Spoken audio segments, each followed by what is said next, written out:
it's got the potential to be very significant, hasn't it? I mean, the copper price, the silver price, and the gold price are all at all-time highs or testing all-time highs. So at Mostaza, we have a very, or potentially very high value copper silver asset. Hello, you're watching Proactive. I'm joined by Great Southern Copper Chief Executive Sam Garrett. Sam, very good to speak with you. Recent drilling at the Mustaza area has delivered very high copper and silver grades and also identified new stacked lenses. How does this change your view of the scale and value of the Cerro Negro system?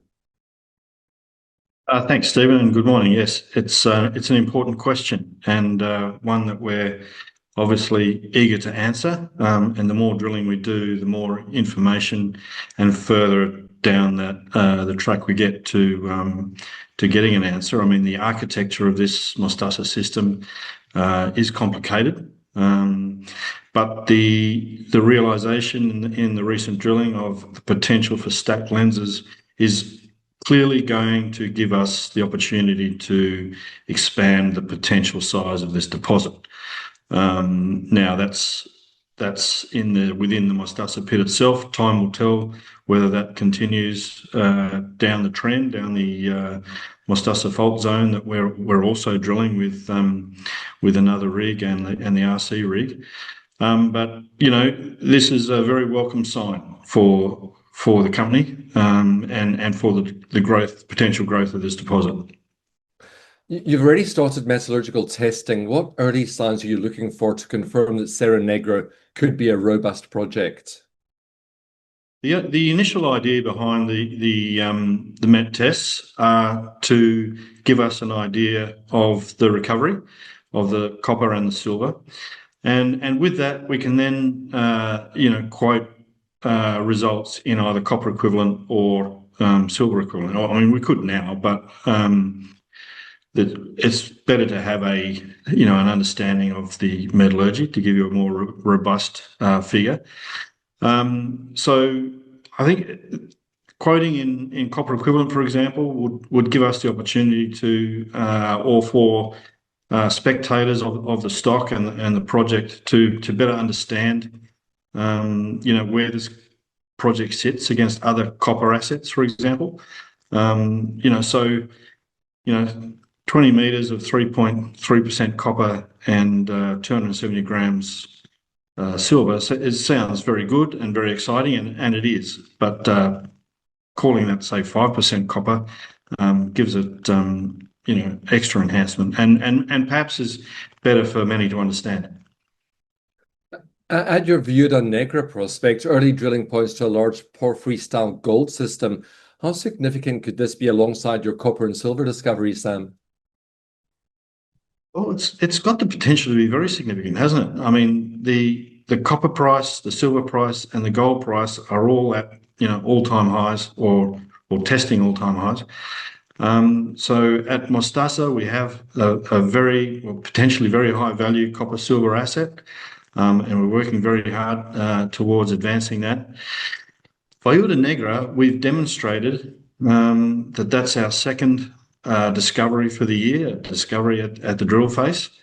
It is a gold porphyry discovery, and there's a number of things that are significant about it. And the first is that the style of porphyry gold system equates to the Maricunga-style gold deposits in northern Chile, and that hasn't been recognised before in the coastal belt.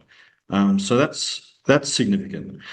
The significance of the results that we got from the drilling at Viuda Negra, broad zones of low-grade gold, so 70 to 120 meters of 0.1 to 0.15 grams per ton gold, are not necessarily economic in and of themselves, but in the context of a gold system, they allude to a very large system of a gold deposit.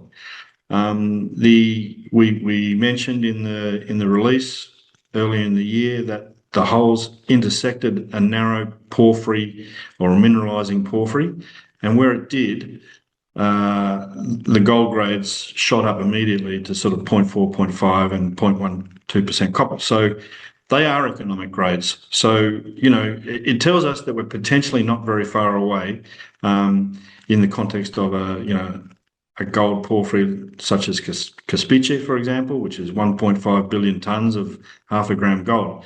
So it just means we need patience and persistence. We're going to drill a few more holes there very soon, I feel. Perhaps do some more geophysics work and try and vector towards where that porphyry may be getting larger. You recently raised £2.5 million to fund expanded exploration at Especularitza. You have 3 drills now drilling.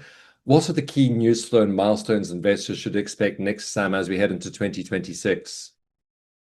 Right. Well, we're obviously going to have more results coming out of the current drill program, and we're going to have to take some time to assess all those results, put together the next plan. We'll be planning out phase 4 drilling on Mustaza, immediately upon completion or early in the new year. We'll also be drilling the next phase of drilling and a bit of geophysics, perhaps at Viuda Negra, as we've just mentioned. And we'll be looking at our scout drilling programs for the larger lithocap area at Especularitza, where we're looking for the big porphyry beneath that lithocap. So that's in the Lipa, South Victoria parts of the system. So it's going to be a very busy year for Great Southern Copper next year, and there's going to be a lot of drilling. Well, Sam, I hope you'll keep us updated with your progress. Thank you very much for speaking with us today. Thanks, Stephen. Appreciate the time. Sam Garrett, Chief Executive of Great Southern Copper.